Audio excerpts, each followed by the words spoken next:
Muchas gracias, hermano Joalmo, el hermano Jesse, y saludos al pastor de la iglesia adventista Fidelidad, que se han organizado para realizar esta campaña, para poder llevar la palabra de Dios a cuantos podamos. Es una alegría para mí compartir con ustedes ya este tercer tema, tercer mensaje de esta semana especial que estamos teniendo. Y hoy miércoles continuaremos lo que nos faltó de ayer un poco, si acaso ustedes se acuerdan, de estos acontecimientos finales, pero que están en otros libros de la Biblia, no solamente en Apocalipsis y en el libro de Daniel, que son los libros más conocidos. Y vimos cómo en Jeremías se nos presentaba el tiempo de angustia de Jacob que va a venir sobre este pueblo en los eventos previos antes de la segunda venida de Jesús. Y vamos a iniciar nuevamente este día retomando al profeta Jeremías en el capítulo 4 y versículo 22 que dice así, Jeremías 4:22, porque mi pueblo es necio, no me conocieron y no son entendidos, sabios para hacer el mal, pero para hacer el bien no supieron. Terribles palabras las que menciona ahí el profeta.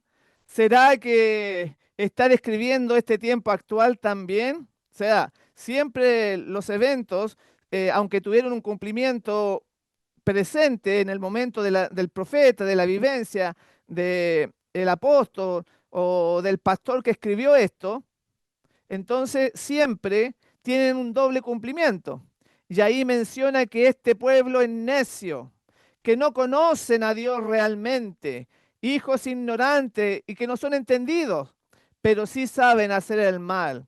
Y en ese contexto, el profeta, vamos a ver la primera diapositiva, menciona lo siguiente en el verso 23, pero vamos a pasar al PowerPoint, donde dice, miré a la tierra y he aquí que estaba asolada y vacía, y a los cielos, y no había en ellos luz.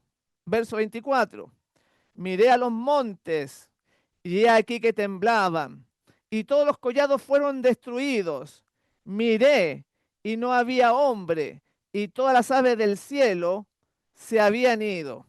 El profeta, como dijimos ayer, está mirando ese tiempo donde la tierra va a quedar desolada. Esos 1000 años que tenemos en la teología adventista. O sea, viene Jesús, pasan 1000 años y se produce la tercera venida, el tercer regreso de Jesús a esta tierra. Y ahí encontramos en este profeta Jeremías lo mismo que estábamos mencionando antes, eventos finales, como el tiempo de angustia de Jacob. Este profeta está viendo la tierra en el futuro que queda asolada y los cielos quedan y no había en ellos luz, dice. Entonces, mis hermanos, estos libros que estamos estudiando tienen que ver con un objetivo para el tiempo del profeta, pero también un objetivo mayor, porque Dios está escribiendo en estos momentos cómo Él redime y neutraliza el pecado de estos 6000 años de desobediencia. Todos los ángeles están mirando lo que pasa en esta oveja negra, en este planeta que está en rebelión en el universo contra Dios. Y entonces Dios está desarrollando un plan para eliminar el pecado completamente. Y en cada frase, en cada escritura, en cada símbolo o acontecimiento que menciona la palabra de Dios, no lo miren ustedes como, ah, era para David o era para Moisés. No, no, Dios el Señor está escribiendo la redención de la raza humana. Entonces los eventos vamos a verlos hoy día, su cumplimiento a través de este estudio escatológico como estamos llevando esta semana y mencionamos entonces al profeta Jeremías el día anterior. Y también mencionamos en los sucesos que habían en la reina Esther, como la Iglesia Católica ve en este pequeño pueblo que guarda los mandamientos de Dios, ve a un Mardoqueo rebelde que no le hace caso a los poderes globales, como va a suceder también. Y vimos que el decreto de muerte que se daba ahí en la reina Esther, en los tiempos de la reina Esther, refleja ese decreto de muerte que va a suceder ahora, pero en nuestros días. O sea, estamos viéndolo en Jeremías, estamos viéndolo en Esther, y vamos a seguir viendo distintos acontecimientos. Y vimos cómo era ese día 13 tan importante que usan las fuerzas del mal, porque aparecía el día 13 de Adar este decreto de muerte. Lo vimos en el billete de $1. Vimos los poderosos de la tierra. Vimos cómo el Papa Francisco I, el Papa jesuita, inició su pontificado el 2013. Hizo grandes cosas como ir al Congreso de Estados Unidos, cuando antiguamente ese país era protestante, pero ahora como ha resurgido el poder papal y sabemos que a través del poder legislativo es entonces cuando habla este cordero que habla como dragón.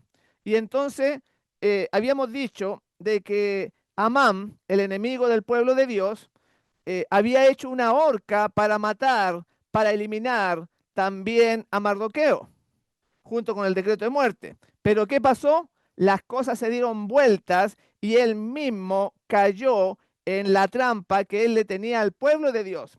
Esto lo comentamos porque eso también se va a repetir ahora como evento final, pero en nuestros días.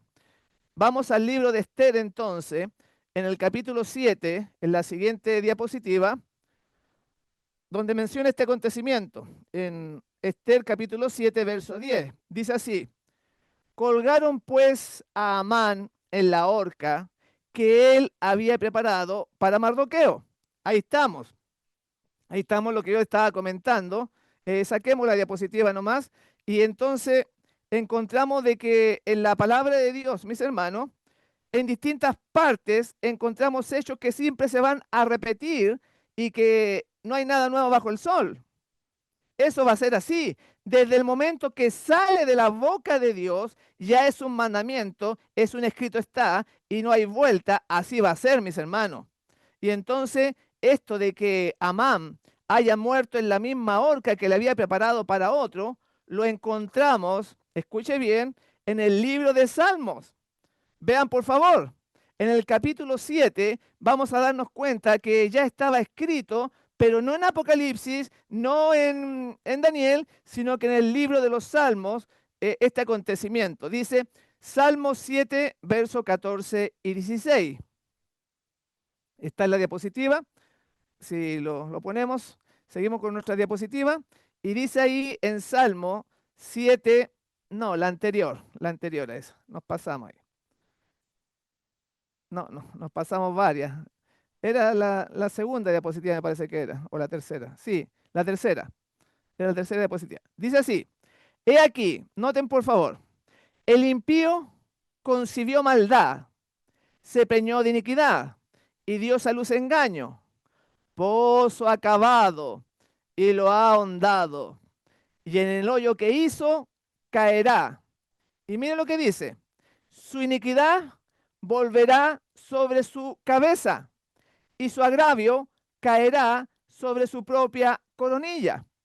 Ahí estaba lo que le aconteció a Naamán, perdón, a Amán, donde mencionaba de que en la horca que él estaba haciendo para otro, él mismo cayó. Y aquí en los Salmos presenta que dice que pozo acabado, lo ha ahondado y en el hoyo que hizo caerá. Ahí se cumplió nuevamente la palabra del Señor, algo maravilloso, mis hermanos, que nos va a ayudar para fortalecer nuestra fe en este libro santo y poder entregarle toda nuestra voluntad a Jesús, porque la apostasía, porque el término medio dentro de la iglesia, hermanos que no son ni frío ni caliente, se debe a la falta de fe, que no se siguen las normas, no se cree realmente.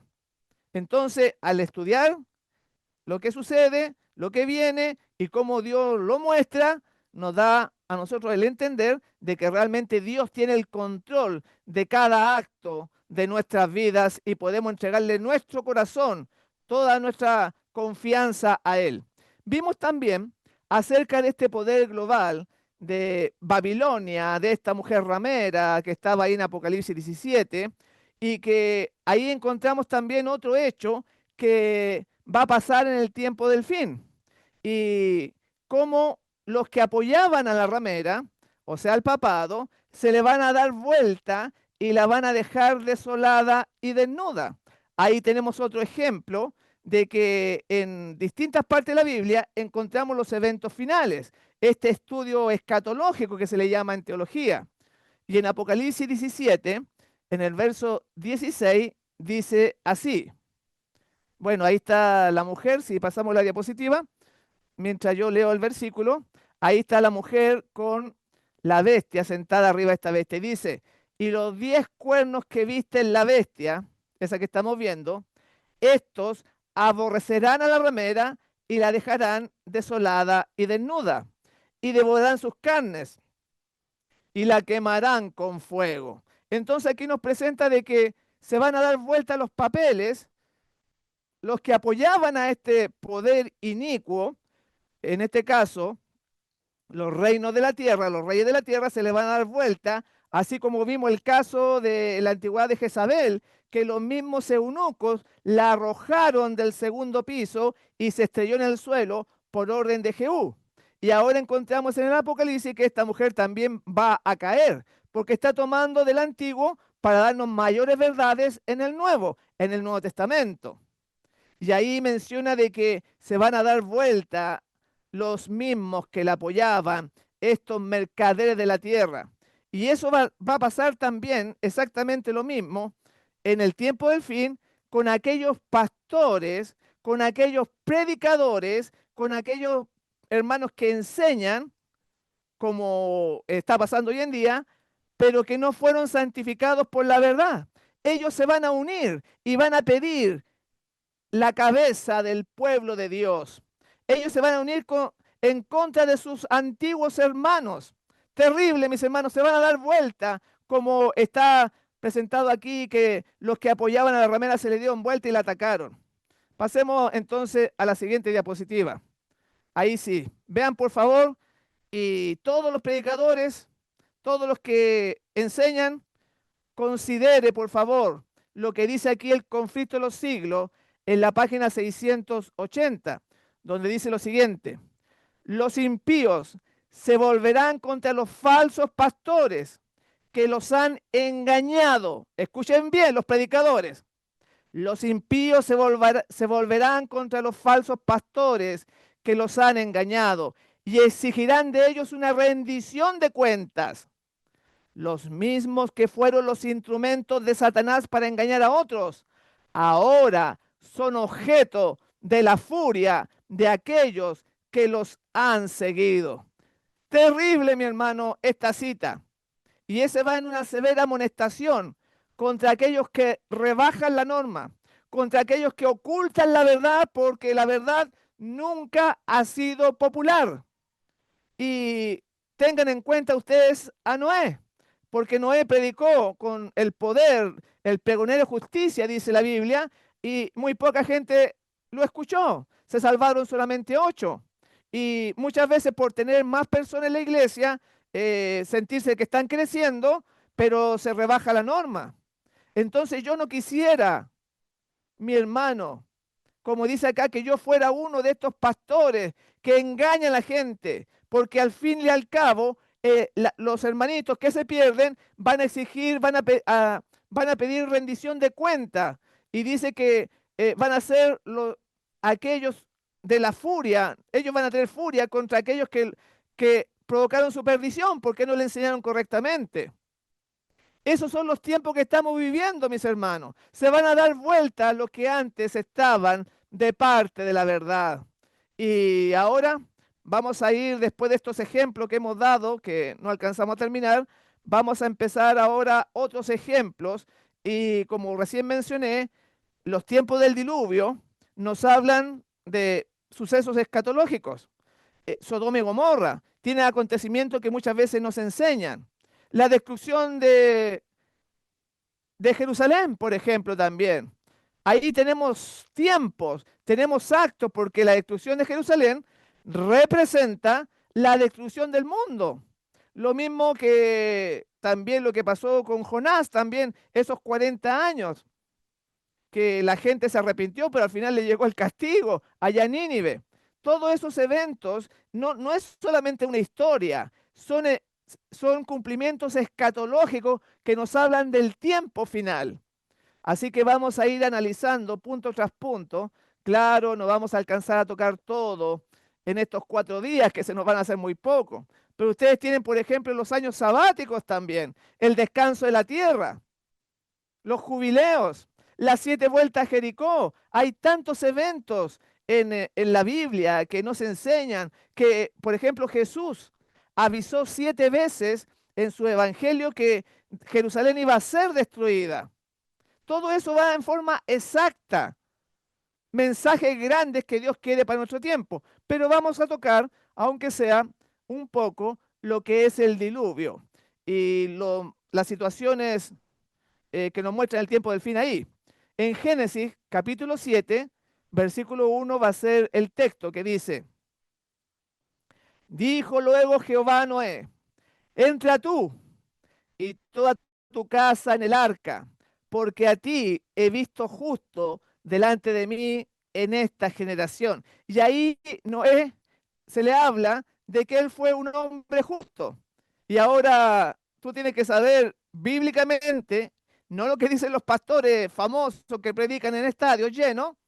¿Quién, mis hermanos, es el hombre justo? Estúdialo, porque dice que por eso que el Señor escogió a Noé, y donde dice que tú eres justo delante de mí en esta generación. Y le habla a Noé, el Señor, de un periodo de tiempo que es una generación. Ya lo voy a explicar. Y en Lucas capítulo 17, el Señor Jesús toma este evento del diluvio y en el versículo 26 dice así: como en los días de Noé, así también serán los días del Hijo del Hombre. O sea, cuando Jesús venga, comían, bebían, se casaban y se daban en casamiento hasta el día que entró Noé en el arca y vino el diluvio y los destruyó a todos. Y aquí, en este acontecimiento del diluvio, que hemos escuchado muchos temas al respecto, pero que hay puntos que no se consideran mucho y que vamos a tratar de aclarar. Por ejemplo, que está relacionado este diluvio con las plagas de Apocalipsis. ¿Y dónde dirá usted las plagas de Apocalipsis?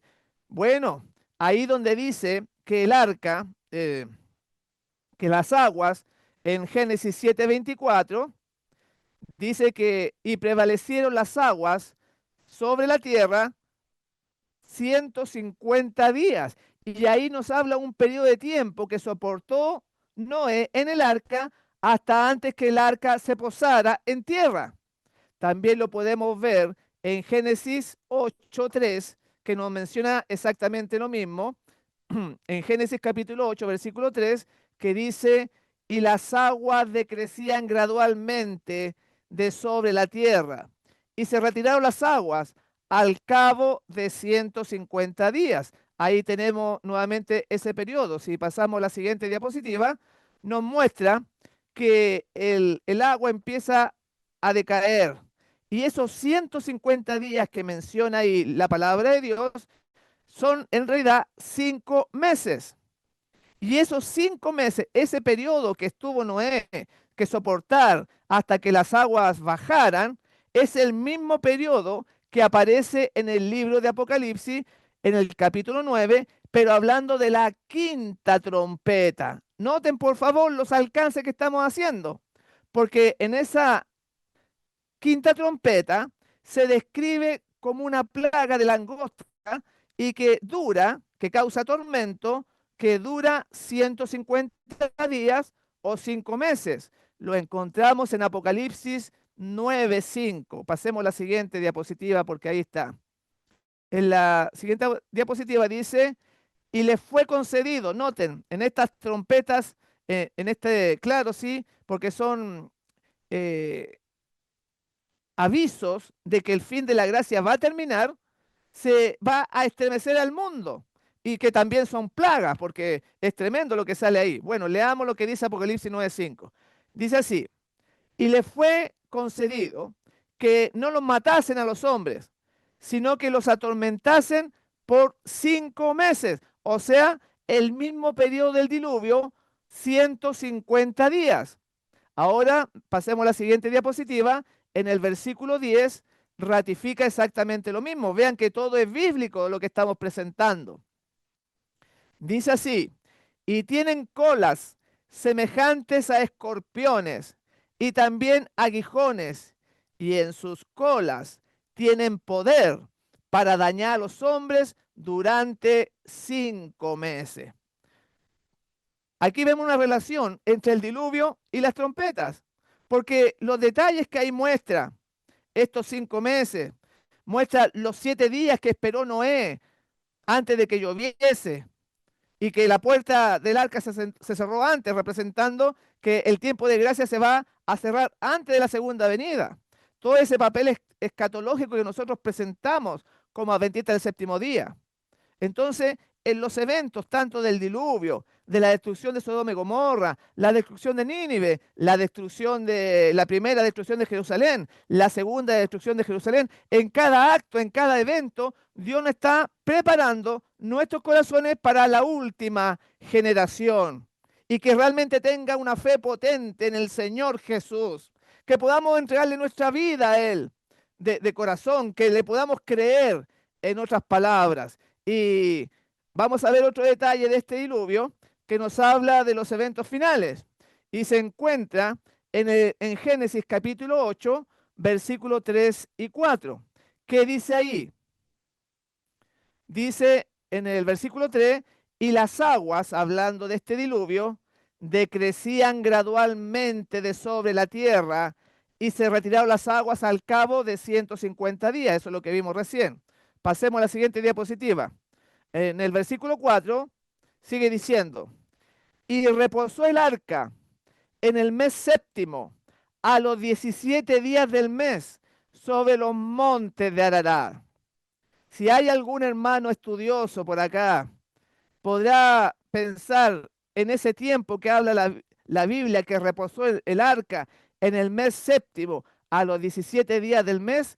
Eso, mis hermanos, se está refiriendo que el arca reposó en la fiesta de los tabernáculos, en estas fiestas solemnes de Jehová, que es más que fiestas, son el reloj profético de Dios.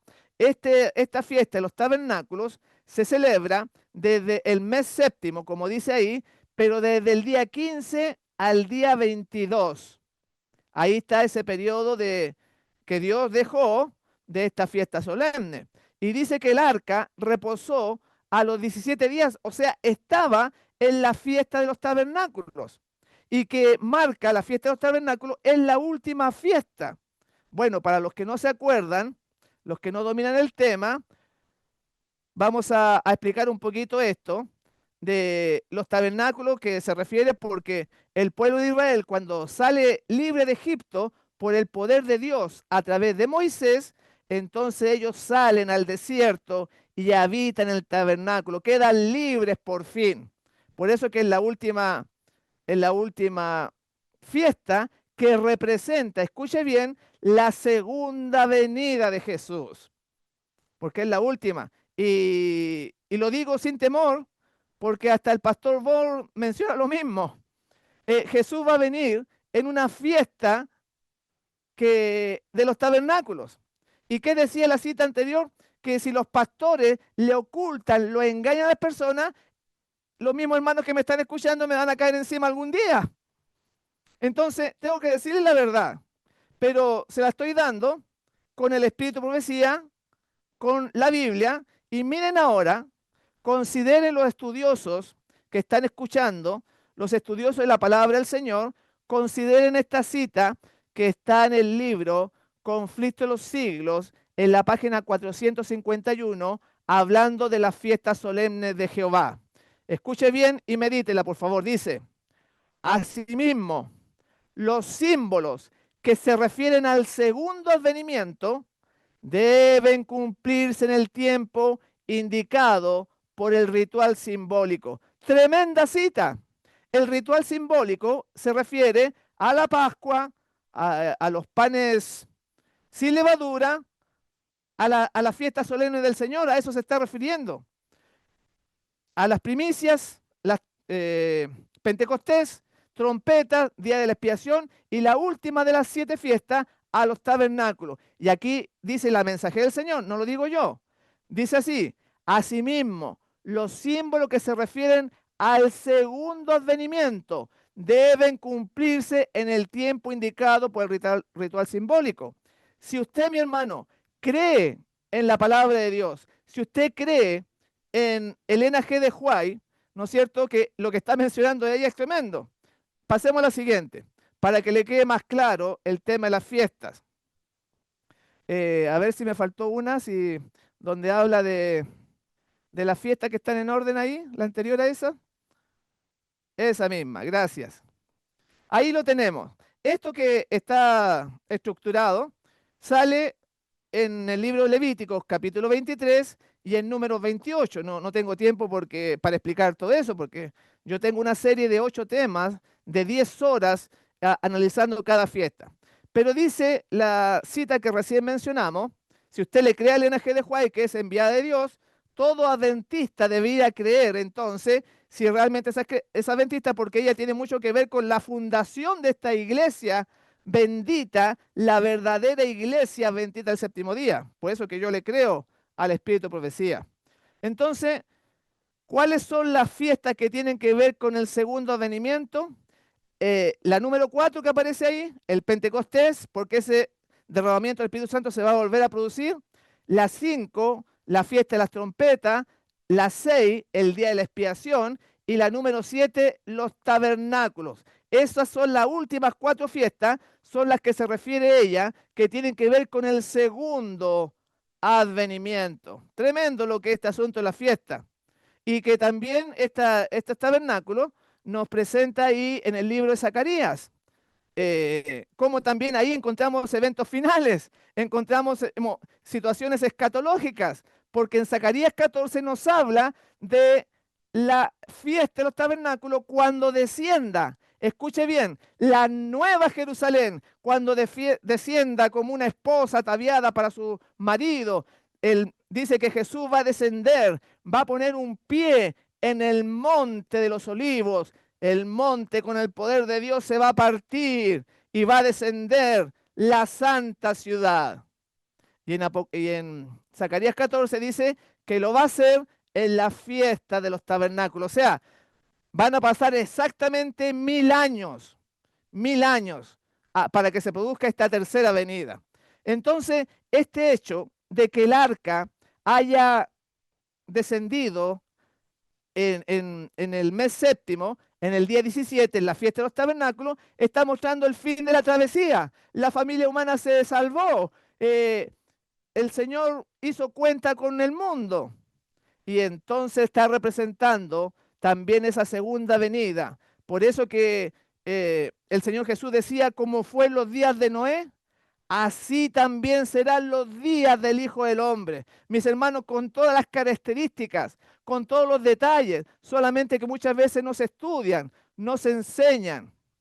¿Y qué tiempo duró qué tiempo duró la predicación de Noé antes de que llegase el diluvio? ¿Cuánto tiempo predicó Noé? Increíblemente, fue de 120 años. Escuche bien, porque esta fecha, estos datos son muy importantes. Y pasemos a la siguiente diapositiva entonces, en la cita que aparece en Exaltada Jesús de diciembre 23. Dice así, ponga atención en este estudio escatológico que estamos realizando y que estamos ampliando por toda la Biblia y pasando por el Espíritu de Profecía. No estamos diciendo nada que no esté respaldado por un escrito está, mi hermano. Y mire lo que dice ahí. Dios resolvió purificar el mundo con un diluvio, pero su misericordia y amor dio a los antediluvianos un tiempo de gracia de 120 años. Ponga atención en esos datos. Durante este tiempo, mientras estaba construyendo el arca, las voces de Noé y Matusalén y muchos otros se oyeron en forma de amonestación y súplica. Y cada golpe dado en el arca era un mensaje de amonestación. Entonces aquí la palabra de Dios, a través del Espíritu de Profecía, nos presenta de que se dio un tiempo de predicación de 120 años. Y vamos a ver con el tema de las generaciones que esos 120 años en realidad son tres generaciones, porque una generación profética, si queremos llamarle así, porque también hay otro tipo de generación en la Biblia, pero de la cual estamos mencionando, cada generación, escuche bien, dura 40 años. Y vamos a verlo a través de la Escritura, para que no me crean a mí, sino que le crean al Señor. Y, por ejemplo, vamos a ver Números 32 y verso 13. Vamos a dar un par de textos para ratificar lo que estamos mencionando. Entonces, Números 32 y versículo 13 dice así: el enojo del Señor se encendió en Israel y lo hizo andar errantes por el desierto 40 años, hasta que se acabó aquella generación que había hecho mal al Eterno. Ahí está hablando de que se acabó la generación cuando ellos no entraron a Canaán y tuvieron que vagar 40 años en el desierto. Otro, otro texto, Números 32:13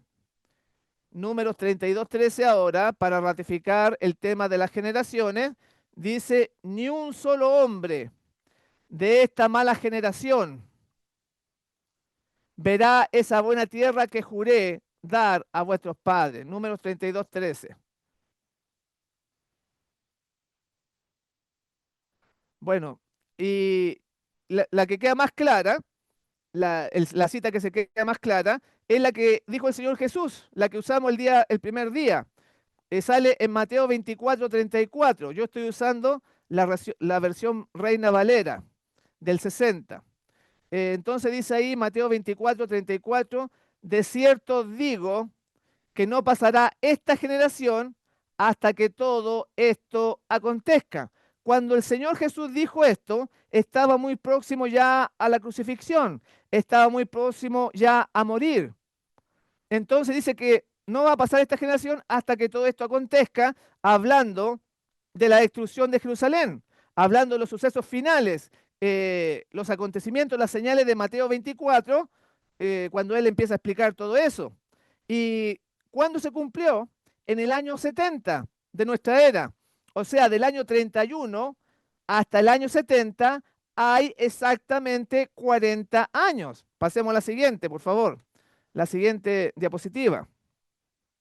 Ahí lo tenemos. Cuando el Señor Jesús dijo estas palabras, de cierto os digo que no pasará esta generación hasta que todo esto acontezca, en el año 70 se cumplieron esos 40 años y vino la destrucción, todas las señales que Jerusalén iba a ser destruida, mirad que vuestra huida no sea en invierno, todo eso se cumplió ahí en un periodo de 40 años. Ahora noten por favor, porque vamos a pasar a otra cosa. Con esta base que hemos entendido de las generaciones, vamos a seguir entrando en la escatología, en los sucesos finales, pero en los mandamientos de Dios. ¡Qué bárbaro! Vean por favor, vamos a uno de los 10 mandamientos que está en el libro de Éxodo, en el capítulo 20, versículo 5, porque la palabra de Dios, mis hermanos, es tan rica, es tan amplia, que encontramos tesoros donde menos lo esperamos. Y entonces en Éxodo 25 dice así: no te inclinarás a ella, ni las honrarás, porque el Eterno tu Dios soy yo, fuerte, celoso, que visito la maldad de los padres sobre los hijos hasta la tercera y cuarta generación a los que me aborrecen. Y ahí menciona la tercera y la cuarta generación de los que me aborrecen, dice mi versión, Reina Valera. Y ahí aparece las generaciones. Ahora noten, en el caso del diluvio fueron 3 generaciones. O sea, 3 por 40 fueron 120 años.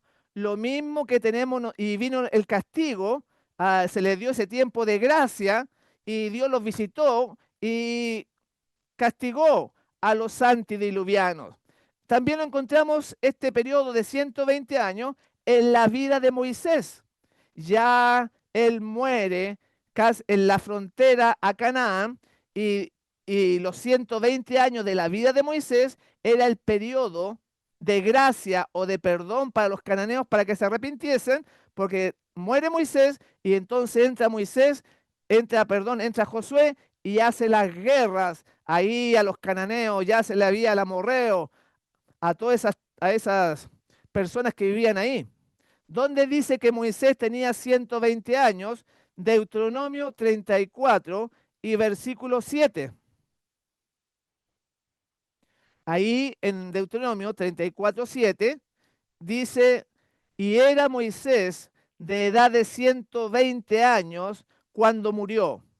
Sus ojos nunca se oscurecieron ni perdió su vigor. Entonces en este versículo estamos ratificando que por algo el siervo de Dios, Moisés, el Señor le prolongó la vida hasta los 120 años. No es una casualidad eso, porque el Señor estaba otorgando a los cananeos 3 generaciones. Por eso decía la versión de la Reina Valera que acaba de leer, no te inclinarás a ellas, ni las honrarás, porque el eterno tu Dios soy yo, fuerte, celoso, que visito la maldad de los padres sobre los hijos, hasta la tercera y la cuarta generación de los que me aborrecen. Y ahí entonces se cumplió, en el diluvio, se cumplió con los cananeos, y miren ahora, noten ustedes cómo estamos viendo distintas partes de la Biblia y que son en realidad son profecías, son acontecimientos que también van a tener que ver nuestros días, que ya vamos a llegar a eso. Pero voy a poner otro ejemplo de estos 120 años para que ustedes puedan darse cuenta de las profundidades, de la sabiduría divina que el Señor puso en esta santa palabra y que vamos a estudiar por toda la eternidad y vamos a sacar cosas nuevas y cosas viejas, porque nunca se acaba la sabiduría que hay en este santo libro. Y voy a poner el ejemplo de estos 120 años, ahora en los 3 primeros reyes de Israel. ¿Cuáles fueron los 3 primeros reyes de Israel? Tenemos nosotros a Saúl, tenemos a David y a Salomón. Esas 3 personas, esos 3 reyes, vamos a estudiarlo porque después de Salomón viene el castigo a la nación, se parte el reino, se van 10 tribus para un lado y el resto de las tribus se separa como manera de castigo. Y vamos a estudiar los tiempos en el cual se produjo ese castigo. Increíblemente, vamos a ver que se produjo en un tiempo de oportunidad de 120 años, como la predicación de Noé o como en la vida de Moisés. Y vamos a ver entonces, 1 Reyes 11:11, esta profecía que se hizo en contra del rey Salomón, que fue el último de estos 3 reyes que vamos a estudiar. Y dice ahí entonces, en 1 Reyes 11:11, y dijo Jehová a Salomón, por cuanto ha habido en ti esto, y no ha guardado mi pacto y mis estatutos que yo te mandé, romperé de ti el reino y lo entregaré a tu siervo. Y ahí está la sentencia de Dios ante la apostasía que había manifestado Salomón y que al final se cumplió con Jeroboam y se partió el reino como castigo por no guardar los mandamientos y por no guardar los estatutos. Vean por favor, porque el adventista no tiene idea lo que son los estatutos. Siempre se habla de los 10 mandamientos. Todas esas cosas hay que profundizarlas, que no se menciona en nuestro medio, pero tiene que llegar el momento en que el pueblo sepa estas verdades. Y entonces vamos a ver este periodo que pasó 120 años con Saúl, con David y con Salomón, y vino el castigo con el reino y se produce esta separación que leímos recién. ¿Y cuánto tiempo gobernó el rey Saúl? Él reinó 40 años. Vean por favor, ¿dónde dice eso? en el libro de Hechos, en el capítulo 13 y verso 21. Ahí vamos a encontrar en la Sagrada Escritura cuánto reinó Saúl. Dice, entonces demandaron rey, y Dios les dio a Saúl, hijo de Cis, de la tribu de Benjamín, que gobernó durante 40 años. Noten ustedes que los periodos son exactos que nos presenta la Biblia. Ahí tenemos el caso del primero de estos reyes, el primer rey de Israel, que gobernó 40 años. Después la Biblia nos presenta que vino David. Vamos a ver cuántos años gobernó David. En 2 Samuel, capítulo 5 y versículo 4. Ahí sale. Ustedes lo pueden ir chequeando en sus Biblias para ver si acaso lo que estamos mencionando es así o no es así, pero esto queda grabado, lo pueden chequear también. Entonces, en 2 Samuel 5:4 dice así: era David de 30 años cuando comenzó a reinar y reinó 40 años. Noten por favor, el mismo periodo de Saúl, ahora con David, que reina 40, más Saúl 40, tenemos un periodo de 80 años. Y habíamos dicho que Dios actúa y tiene misericordia hasta la tercera y hasta la cuarta generación. O sea, las tres generaciones son 120 años y cuatro generaciones son 160 años. Pero aquí ya llevamos 80. Ahora, ¿cuánto tiempo habrá reinado el tercer rey? O sea, el rey Salomón. Primera de Reyes, capítulo 11, verso 42 lo encontramos. Vaya anotando, por favor, porque esto es muy difícil que se lo enseñen en otra parte. Primera de Reyes 11:42 nos muestra cuánto gobernó el rey Salomón. Y dice, los días que Salomón reinó en Jerusalén sobre todo Israel fueron 40 años. Ahí tenemos la ratificación de la Biblia, mis hermanos. Mostramos a través de la Biblia que Saúl gobernó 40 años, David gobernó 40 años y Salomón gobernó 40 años, 120 años, y le vino el castigo, la maldición sobre el pueblo y se partió el reino. Porque se cumplió lo que salía ahí en los 10 mandamientos, que el Señor va a tener misericordia hasta la tercera y cuarta generación. O sea, hasta 120 años o hasta 160 años decía. Ahora, considere este dato, por favor, porque el dato ya, un dato para nuestro tiempo.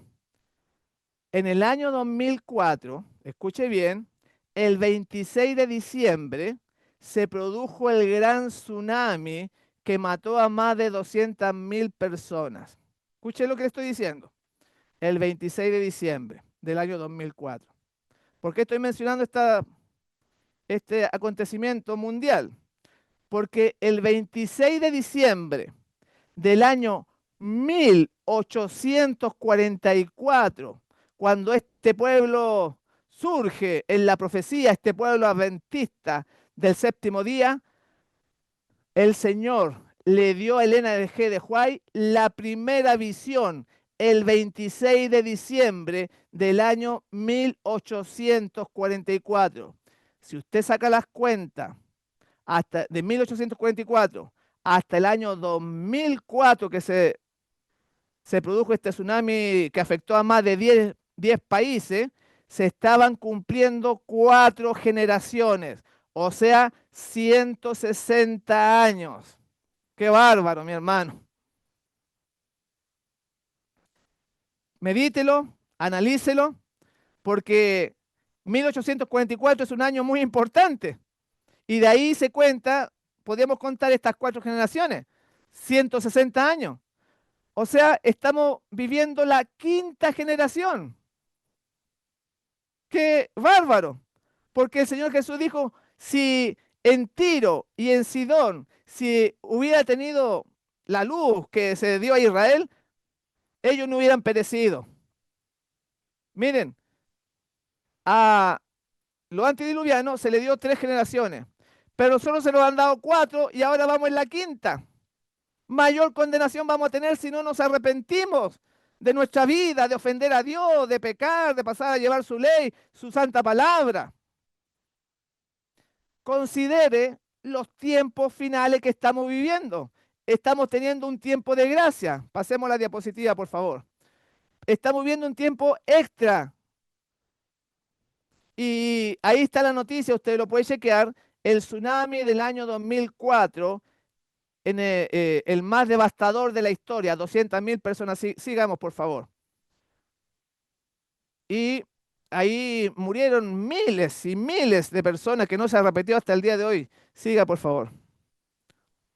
Ahí está ese terrible 26 de diciembre del año 2004, pero el 26 de diciembre del año 1844 se inician las visiones al pueblo de Dios con el linaje de Juan. Ahora vamos a seguir con este libro de Génesis donde nos habla del diluvio, pero ahora noten por favor, vamos a tener otra simbología, pero aparte de estos tres reyes, de los cuales estamos hablando de Saúl, de David y de Salomón, que de estos tres reyes se perdió uno. El rey Saúl se perdió. O sea, en otras palabras, mis hermanos, se perdió la tercera parte. ¿Dónde ha escuchado usted que el dragón arrastró a la tercera parte? Noten, porque está hablando de una cosa cósmica. Está hablando de un evento mucho mayor en estos reyes. Pero ahora, volviendo al diluvio, vamos a ver los hijos de Noé. Porque los hijos de Noé también se perdió la tercera parte. En Génesis capítulo 9 y versículo 19 nos habla de quién eran los hijos de Noé. Estos tres son los hijos de Noé, dice la Escritura, y de ellos fue llena toda la tierra. Es muy importante. Mi versión dice, estos son los tres hijos de Noé, Sem, Cam y Jafet, y de ella fue llena toda la tierra. O sea, cuando sale Noé del arca y ya el agua baja, ellos pueden entonces vivir. De los tres hijos salió toda la familia humana. Por eso que de Sem vienen los semitas que se le conoce. Cam vienen los cananeos. Pero sucedió algo en la vida de Noé, cuando él ya sale del arca, y donde Noé maldice a uno de sus hijos, a Cam. En Génesis 9:20, vamos a leer esta historia. Dice así: y comenzó Noé a labrar la tierra y plantó una viña y bebió del vino y se embriagó y estaba descubierto en medio de su tienda, o sea, estaba desnudo. Y Cam, padre de Canaán, vio la desnudez de su padre y lo dijo a sus dos hermanos que estaban afuera. Versículo 23. Entonces Sem y Jafet tomaron la ropa y la pusieron sobre sus propios hombros y andando hacia atrás cubrieron la desnudez de su padre, teniendo vueltos sus rostros, y así no vieron la desnudez de su padre. Y despertó Noé de su borrachera y supo lo que le había hecho su hijo más joven y dijo: maldito sea Canaán, siervo de siervo serás a sus hermanos. Esta historia muy conocida, que Noé se quedó embriagado ahí desnudo en el campo y lo vio su hijo Cam y le echó la maldición. Y fue porque simplemente vio la desnudez de su padre.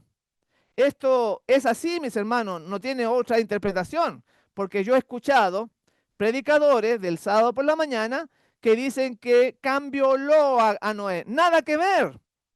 Eso no está refiriéndose a eso. Se está refiriendo a que uno no puede ver la desnudez de su papá o de su mamá. De eso está hablando. Nada más que de eso. Y entonces dice que Sem y Jafet, vueltos los rostros hacia otra parte, entonces ellos cubrieron a Noé. Y entonces es maldecido Cam. ¿Dónde sale eso de que no hay que ver la desnudez del padre o de la madre? Es una ley. Era un estatuto del Señor que se le dio posteriormente a Moisés, porque esto fue mucho antes que Moisés. Usted puede buscarlo en Levíticos 18, versículo 7. A ver si lo ponemos ahí. Noten por favor que está todo con la Biblia. Y Noé, entonces, en Levítico 18, 7, dice así, lo que escribió Moisés: la desnudez de tu padre o la desnudez de tu madre no descubrirás. Tu madre es, no descubrirás su desnudez. Mi versión dice así: la desnudez de tu padre o la desnudez de tu madre no descubrirás. Tu madre es, no descubrirás su desnudez. Entonces, por eso que Noé maldijo a Cam, solamente por mirarlo. Y es terrible esto porque hay hermanos adventistas que yo conozco y que me han contado los casos, que ellos se bañan en la ducha con su hijo de 10, 12 años, estando los dos desnudos, cuando la Biblia dice que no tiene que ver la desnudez del padre o la desnudez de la madre. ¿Se dan cuenta los tiempos que estamos viviendo, mis hermanos? ¿Se dan cuenta lo que la palabra de Dios dice que debemos respetar? Y por ese simple hecho de mirar, fue maldito Canaán, o sea, fue maldito Can, y de ahí vinieron los cananeos que siempre le han hecho la guerra al pueblo de Dios. O sea, de los tres hijos podríamos decir que se perdió uno, la tercera parte. Lo mismo que los tres reyes de Israel con Saúl, David y Salomón, se perdió Saúl la tercera parte. Porque aquí en estas vivencias, en esta historia de estos hombres que fueron hombres reales, situaciones reales, Dios nos está entregando cumplimientos escatológicos, porque ahora lo toma, lo vamos a ver en Apocalipsis, donde dice que se arrastró la tercera parte de las estrellas del cielo, representándose la rebelión que hubo en el cielo, mis hermanos. Hasta la palabra es contradictoria que haya guerra en el cielo, pero ¿cómo? Si es cielo, pero así fue. En el capítulo 14, en el verso 4, dice así para que corroboremos este estudio que estamos desarrollando aquí en la iglesia adventista. Fidelidad. Que bien que le hagan honor a esa palabra a los hermanos de esa iglesia, que sean fieles al Señor, fieles a su santa palabra, porque van a seguir al Cordero por donde quiera el Cordero les guíe. Y entonces dice ahí en Apocalipsis 12:4, 12:4, su cola arrastraba la tercera parte de las estrellas del cielo y las arrojó sobre la tierra. Gracias, ahí está corregido el versículo. Entonces dice, hablando del dragón, que pasemos a la diapositiva, dice que el dragón arrastraba entonces con su cola la tercera parte de las estrellas del cielo, que en este contexto, esas estrellas están representando a los ángeles que cayeron. Están representados ahí los que fueron arrastrados por la rebelión de Satanás en el cielo. O sea, se perdió la tercera parte. Y que está representado por Saúl, que se pierde de los tres reyes, está representado por Can, que se pierde de los tres hijos, porque miren lo que le va a pasar a esta tercera parte, tremendo, mis hermanos. Apocalipsis 8:12, el castigo va a caer sobre esta tercera parte que se reveló y que está representada en estos ejemplos que hemos visto, hablando de la cuarta trompeta. Vean, por favor, dice así, Apocalipsis 8:12, el cuarto ángel tocó la trompeta y fue herida, escuche bien, la tercera parte del sol, la tercera parte de la luna y la tercera parte de las estrellas, de modo que la tercera parte de ellos se oscureció y quedaron sin luz durante la tercera parte del día y de la noche. Tremendo, porque en este castigo de la tercera parte está castigando Dios esta tercera parte que se rebeló, esta tercera parte que inició esta rebelión junto con Satanás y que finalmente va a ser castigada, va a ser destruida. Y para llenar eso que era perfecto, ese cielo maravilloso que estaba en equilibrio y que se perdió esta tercera parte, que son los actuales demonios, va a ser llenado con los redimidos, con los salvos, con tu vida, con la oportunidad que nos da Jesús de volver a ese equilibrio en el cielo, y esa tercera parte que salió, va a entrar una tercera parte con los santos que han tenido la fe de Jesús. Gloria al Señor por ello. Y Dios te llama a ti, mi hermano, me llama a mí, para que seamos parte de ese pueblo final.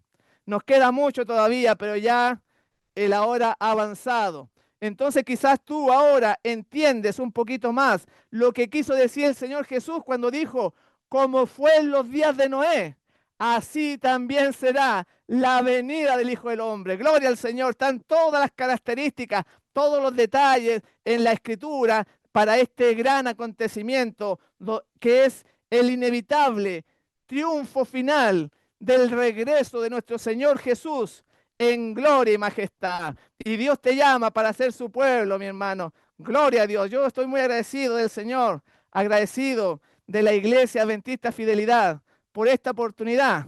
Y me despido de ellos y de todos los hermanos que van a escuchar esta transmisión, deseándoles que el Señor Jesús les bendiga a todos grandemente. Muy bien, muchas gracias, pastor, por tremendo mensaje de esta hora. Agradecemos al pastor, hermano. Amén. Amén. Amén. Amén. Amén. Muchas gracias, pastor. Dios les bendiga a Bien, todos. pastor. Gracias por ese lindo mensaje, tremendas enseñanzas. Vamos a despedirnos con una oración, pastor, por favor. Muy bien, los invitamos a orar. Si se pueden arrodillar algunos de los que quieran. Nuestro Padre Celestial, alabamos y glorificamos tu nombre, Señor. Que en tu misericordia, a través de la Escritura, tú nos muestras tus caminos, nos muestras tu grandeza, nos muestras tu amor y que nos quieres redimir. Señor, tú ves que esta iglesia quiere hacer tu voluntad. Bendice a los dirigentes, bendice al pastor para que sigan en esta senda que a veces es difícil por tanta oposición, pero con tu espíritu, tú guiándonos, sabemos que vamos a llegar a la victoria final. Produce en nosotros una renovación de corazón. Cambia nuestros malos hábitos, nuestros malos pensamientos, heredados o cultivados. Haz una obra en nosotros para que realmente seamos tus hijos y abandonemos el mal, abandonemos el pecado. Que al abrir tu palabra, al escucharla también hoy, pueda hacer que nazca en nosotros la fe, la misma fe de tu Hijo amado que mostró aquí en esta tierra. Ayúdanos a ser como Jesús. Ayúdanos, Señor, a tener esa bondad, esa misericordia. Ayúdanos a tener la paciencia de los santos en todas las cosas. Cambia este mal carácter para que podamos contemplarte en tu segunda venida. Gracias, Señor, por estos momentos. Gracias porque tu palabra se abre paso en medio de las tinieblas. Gracias por morir en la cruz del Calvario por todos nosotros, perdonándonos nuestros pecados. Muchas gracias, Señor, por tu bondad y tu amor. Te lo rogamos y te lo suplicamos en el nombre que es por sobre todo nombre, en el nombre de Jesús, nuestro Señor. Amén, Señor, y amén. Amén.